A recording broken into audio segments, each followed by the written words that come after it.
Oke, welcome back to Visio Podcast episode 3.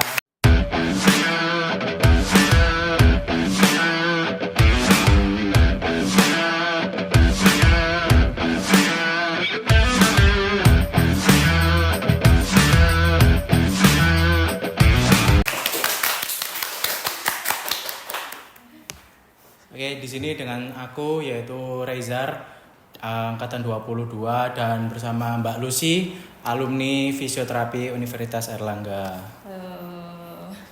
Oke, sebelumnya saya akan tanyakan kabar ke Mbak Lucy. Jadi Mbak Lucy bagaimana kabarnya sekarang? Alhamdulillah baik. Rezar gimana? Alhamdulillah juga baik. Dan untuk sekarang kegiatannya apa aja Mbak? Sekarang kerja di salah satu rumah sakit swasta di Surabaya.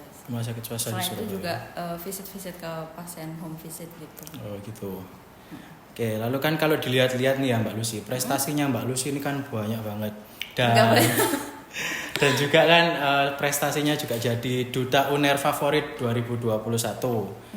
Nah, itu apa motivasi utamanya dari Mbak Lucy untuk meraih prestasi itu yang apa bisa dibilang kan fisioterapi UNER itu juga sibuk itu, bagaimana motivasinya buat bikin prestasinya gitu. Jadi kalau motivasi aku lebih ini sih. Dulu kan fisioterapi tuh masih jarang ada orang tahu gitu lah, Rezar. Jadi kalau dengan berprestasi, waktu itu semakin banyak orang yang tahu kalau Universitas Airlangga tuh juga punya prodi fisioterapi gitu loh. Nah, selain itu juga motivasi dari aku itu aku dulu masuk fisioterapi itu kan aslinya kecemplung ya. Itu pasti. Jadi kayak salah room lah gitu loh. Tapi dengan masuk fisioterapi itu aku harus nyari sesuatu yang bikin aku nyaman di sini kayak gitu. Nah, dengan aku ikut duta kayak gitu, aku merasa aku nemu ternyata aku happy nih kalau aku ikut lomba, aku happy kalau aku ikut duta kayak gitu-gitu. Nah, tapi dengan ikut prestasi kayak gitu kan juga pasti ada resikonya ya. Waktu juga pasti akan harus di manage dengan baik kayak gitu sih. Nah, kan itu kan pasti otomatis kan banyak banget kegiatan itu. Nah, tantangan paling besarnya itu apa? Tantangan pertama waktu sih. Dulu itu waktu ikut duta, aku itu bersamaan sama ujian waktu itu. Gitu. Nah, waktu ujian itu disuruh bikin video juga. Karena waktu itu masa-masa pandemi ya, disuruh bikin video yang banyak banget lah video praktikum kayak gitu. Dan aku juga harus membagi waktu juga dengan bikin video untuk penugasanku di duta waktu itu. Jadi lebih ke tantangannya lebih ke harus siap bagi waktu itu yang pertama, tenaga juga kayak gitu sih. Nah, kan otomatis banyak banget di waktu habis, tenaga habis. Nah, itu bagaimana memanage sampai benar-benar aku bisa menyesuaikan antara belajar ini dengan lomba-lomba atau prestasi yang diikuti itu bagaimana? Oke, jadi kalau ini duta dulu ya. Kalau pada waktu duta dulu itu tetap sih aku pakai skala prioritas juga. Jadi kalau misalnya ada tugas yang deadline-nya itu lebih awal kayak gitu, aku kerjain tugas akademiku dulu yang di perkuliahan itu. Nanti kalau setelahnya itu udah selesai semua, aku baru balik lagi ke penugasanku yang duta kayak gitu. Tapi kalau aku ikut lomba yang kayak lomba esai, lomba poster kayak gitu kan, itu kan bisa berbulan-bulan kan. Biasanya paling enggak 1 bulan lah untuk mempersiapkan itu. Kan biasanya kan daftar dulu, terus habis itu ada masa untuk mengirimkan esainya kayak gitu. Nah, itu kan bisa istilahnya itu bisa dicicil kayak gitu loh. Jadi lebih panjang waktunya yang kayak lomba esai, lomba poster kayak gitu-gitu. Karena persiapannya juga lebih panjang. Untuk presentasi itu juga kan pada saat itu untuk presentasi itu dipilih 3/5 besar. Untuk prestasinya. Betul. Kalau lomba yang skala nasional ya, itu dipilih 3 atau 5 besar baru boleh presentasi kayak gitu. Jadi juga kan lebih panjang lah deadline-nya juga untuk lomba. Jadi aku bisa bagi waktu dengan PKL juga, aku bisa bagi waktu juga dengan perkuliahan kayak gitu. Jadi aku pakai skala prioritas. namanya aja masih mahasiswa juga, jadi harus masih belajar juga untuk bagi-bagi waktu gitu. Yang penting nggak ada yang kelewat aja sih. Pokoknya selain pakai skala prioritas itu aku bikin plan juga. Jadi kalau misalnya di hari itu aku harus ngapain aja kayak gitu sih. Atau aku bikin plan selama 1 minggu biasanya, karena untuk yang duta itu kan ada timeline-nya, nanti kapan ada wawancara lagi, kapan ada tes bakat kayak gitu kan, ada timeline juga, dan itu harus disusun dengan baik, jadi kita nggak ada keteteran sama tugas-tugas perkuliahan gitu. Tadi kan juga disebutkan adanya skala prioritas. Boleh di-spill, Mbak, skala prioritasnya itu yang bagaimana? Skala prioritas itu aku bagi jadi 4. Jadi kayak yang pertama itu penting tapi gak buru-buru kayak gitu. Ya, penting gak buru-buru. Penting tapi gak buru-buru. Yang kedua penting dan buru-buru. Yang ketiga penting tapi tidak terlalu buru. Yang terakhir tidak penting dan tidak buru-buru. Contoh tidak penting dan tidak buru-buru itu kayak lebih ke banyak kegiatan yang di luar sih, organisasi. Kayak gitu kan. Mungkin ada proker-proker yang di bulan depan itu kan nggak buru-buru juga.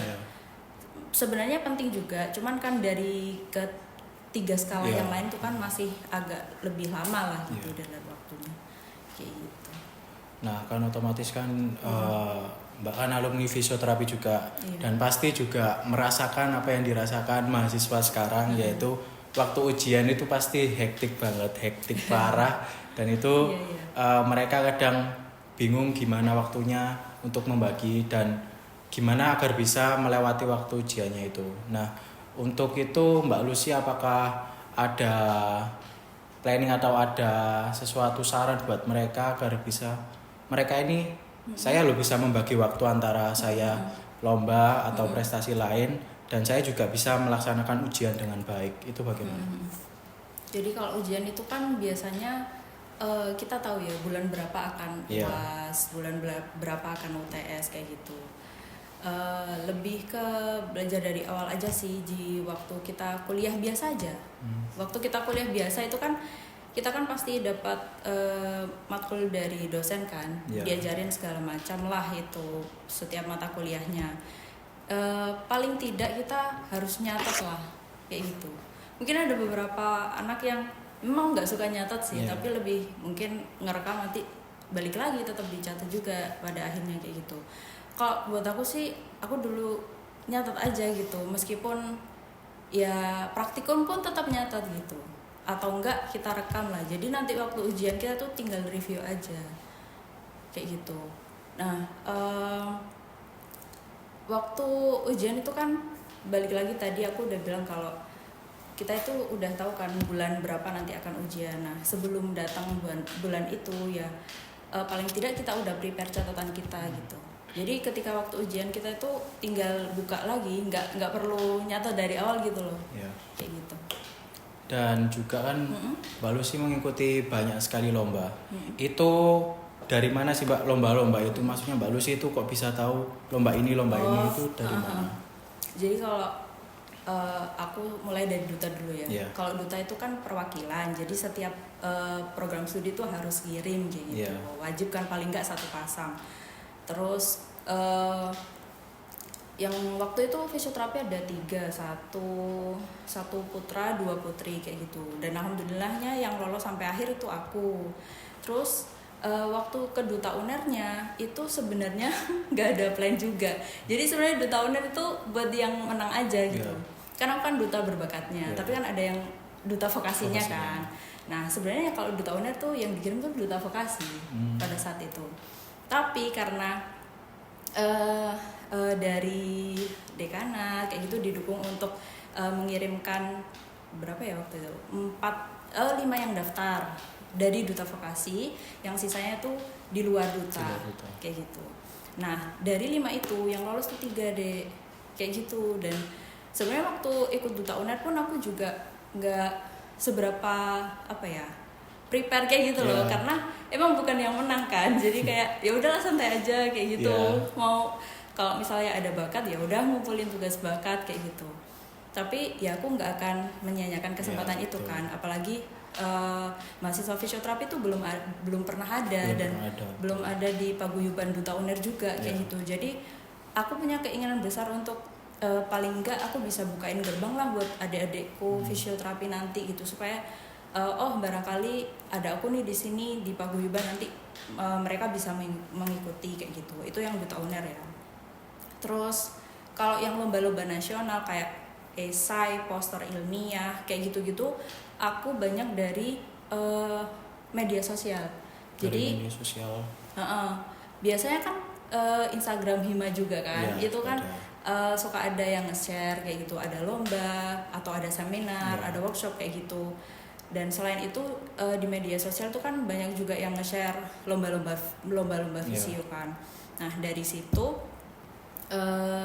aku cari lomba yang emang satu dari segi timelinenya itu sesuai, nggak mengganggu kegiatan aku selama kuliah sama PKL ataupun yang lain. Yang kedua aku lihat juga tipe lombanya tuh kayak apa, nanti alurnya tuh seperti apa. Jadi aku biasanya baca namanya guideline dari lombanya. Nanti dari situ aku kalau udah paham, misal nanti setelah dipilih 5 disuruh presentasi kan, berarti aku juga harus mempersiapkan waktu untuk itu gitu. Meskipun kan nggak tahu ya lolos apa enggak kayak gitu, tapi prepare aja kayak gitu. Dan aku sebenarnya lomba nggak cuman ikut yang menang aja, jadi aku ikut juga yang lain, cuman nggak lolos kayak gitu. Cuman aku seneng aja, aku dapat pengalamannya sih, karena bikin kayak gitu kan juga waktu kita sebenarnya bukan terbuang sih, waktu kita kepake untuk membuat seperti itu ya. Kalau esai itu kan kita ala pemanasan untuk sebelum nulis skripsi kayak gitu sih gitu. Dan jadi kan berarti ada banyak sekali lomba. Nah betul. Untuk sekarang ini kan kayak apalagi Gen Z atau mahasiswa sekarang kan, nah itu tuh lebih banyak untuk menghabiskan waktunya di salah satu aspek aja. Misal di salah satu dia itu cuman aku harus kuliah aja. Kalau nggak gitu aku nggak mau kuliah deh, aku maunya ke organisasi. Itu bagaimana menurut kakak atau bisa memotivasi mereka gitu loh, bahwa ini nggak harus satu aspek aja, bisa ke kanan, bisa ke kiri, bisa ke semua aspek gitu. Ya jadi sebenarnya jadi mahasiswa juga pilihan juga kan. Ada yang mau jadi mahasiswa kupu-kupu, ya udah kuliah pulang. Ada yang jadi mahasiswa kura-kura, kuliah rapat kayak gitu, macam-macam lah. Sebenarnya nggak ada yang salah juga sih. Tapi menurutku selagi kita mahasiswa itu sebenarnya kita nyari jati diri gitu loh, Dek. Nanti kedepannya kita itu mau jadi apa, setelahnya itu mau ngapain kayak gitu. Terus waktu kuliah kan juga, kalau cuman kuliah aja itu menurutku ya oke sih, kalian mungkin ada kemauan untuk IPK aku itu harus 4 kayak gitu ya kan, bisa jadi kan dia kan mungkin nggak mau bagi waktunya sama yang lain, tapi itu juga nggak salah. Cuman selain kuliah kita itu juga harus mengembangkan hard skill dan soft skill juga kan, dan itu nggak bisa kalau kita dapetin cuman di waktu perkuliahan aja, karena ya untuk bersosialisasi temen-temennya kan juga ya satu angkatan itu kan, atau paling enggak ada kakak tingkat atau adik tingkat aja sama dosen. Nah kalau misalnya kita ikut organisasi, mau itu BEM, mau itu organisasi di luar atau hima kayak gitu kan, itu juga lebih bagus, nanti kita koneksinya kan lebih banyak, networkingnya itu juga lebih banyak juga, dan itu sangat-sangat diperlukan di nanti dunia kerja kayak gitu.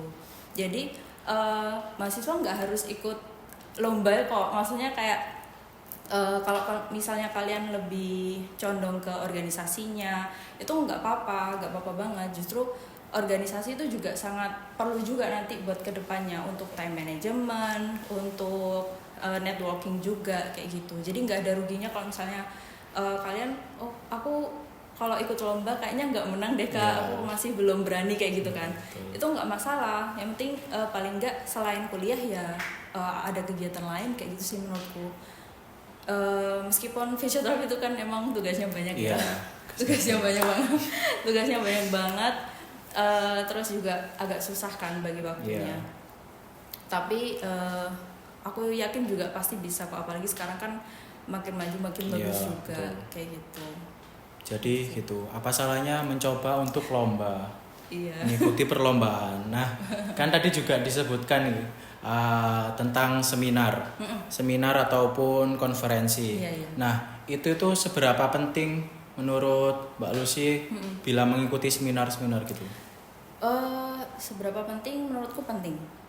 Karena selain kita dapat pengetahuan, wawasan dari dosen ya, kita juga harus tahu perkembangan di luar sana. Maksudnya perkembangan di dunia kesehatan kan pasti terus berkembang dan terus diperbaiki kayak gitulah. Kalau misalnya kita ikut seminar atau ikut konferensi atau ikut workshop, itu kita juga bisa meningkatkan wawasan itu kayak gitu. Mungkin anggaplah frozen shoulder kayak gitu. Yeah. Frozen shoulder mungkin di perkuliahan kita diajarin teorinya aja, ya udah ya namanya frozen shoulder, gimana anatominya, fisiologinya, patofisiologi, sampai apa penata laksanaan fisioterapinya. Tapi kalau misalnya kita ikut seminar, ikut workshop, itu nanti akan ada teknik-teknik yang kita nggak diajarin di waktu perkuliahan. Jadi itu juga pentingnya ikut seminar atau workshop. Dan kalau misalnya dulu, sekarang masih ada SKP kan? Masih ada. Nah, jadi kalau ikut seminar atau workshop itu kan juga bisa nambah SKP juga kayak gitu selain dari lomba. Sebenarnya kalau aku bisa bilang SKP yang paling besar itu dari lomba sih, Reza. Dari lomba. Dari lomba. Jadi waktu itu kalau lomba nasional itu dapatnya aku waktu itu hampir 80 SKP. Kan udah hampir selesai tuh, kurang 20 SKP aja udah full lah kayak gitu istilahnya. Jadi meskipun kalian mau ikut lomba nasional tapi itu peserta, kayaknya dapatnya besar juga kayak gitu. Kan seminar kadang biasanya 10 SKP ya 20 10 cuman segitu kan. Ya nggak cuman sih, itu banyak. Kayak gitu. Dan Mbak Lucy apakah pernah ikut pekan ilmiah mahasiswa? Pimnas. Pimnasnya Visio. Pimnas dari seluruh kesehatan. Kesehatan. Enggak sih. Waktu itu aku ikutnya di yang Visio. Pekan ilmiah mahasiswa fisioterapi. Jadi pekan ilmiah mahasiswa fisioterapi di seluruh Indonesia waktu itu aku ikut lombanya yang poster nasional. Jadi dia itu poster ilmiah kayak gitu. Jadi waktu awal kita bikin poster dulu, nanti kita upload di sosial media, terus nanti akan ada penjurian dari segi like atau apa kayak gitu sama dari juri. Nanti dipilih 3 besar apa 5 besar kayak gitu. Waktu itu aku lupa. 3 besar kalau nggak salah. Nanti presentasikan kita tentang poster itu. Nanti baru ditanya-tanyain juga tentang posternya. Terus udah ditentukan beberapa juaranya kayak gitu sih. Kalau yang Pimnas yang secara besar kayak PKM ya, benar ya PKM. Itu belum sampai masuk tahap situ sih. Jadi kan juga di profilnya Mbak Lucy ini kan juga pernah menjadi MC. Oh iya. Ya, itu bagaimana sih Mbak caranya biar kita itu nggak ngomongnya itu kayak biar baik, biar apa. Secara kan kita itu pasti perlu untuk mengembangkan kata-kata kita, baik untuk segi presentasi maupun apa, itu kan harus dimulai dari hal-hal yang kecil. Nah, itu bagaimana caranya agar bisa berbicara dengan santai, berbicara dengan intinya pokoknya ini bagus gitu loh. Itu bagaimana? Public speaking ya. Public speaking. Jadi kalau MC aku flashback dulu, waktu itu aku public speakingku juga nggak seberapa bagus lah, maksudnya masih dasar-dasar banget, dan sampai sekarang pun aku masih belajar public speaking yang baik dan benar itu seperti apa. Jadi dari awal ya itu tadi aku yang paling kecil itu waktu presentasi sih kita. Yang pertama harus percaya diri dulu dan kita ya udah presentasi tuh sebenarnya kalau di beberapa orang ya udahlah cuman baca aja kayak gitu kan.